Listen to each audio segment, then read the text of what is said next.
फुपूले सही कुरा गरिदिनु भयो।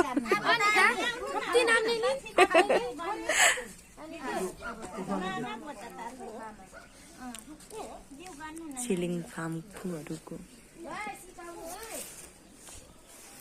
रीत संस्कार छोरीलाई बिदाई गर्ने क्रममा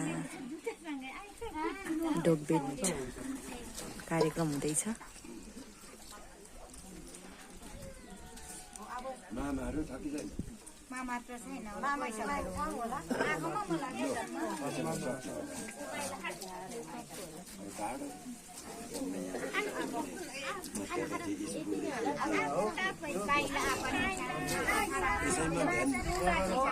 मिलेको जोडी आहा किराती पोसाकमा साह्रै सुहाएको छ उहाँहरूलाई। हो कि होइन भन्नुहोस्।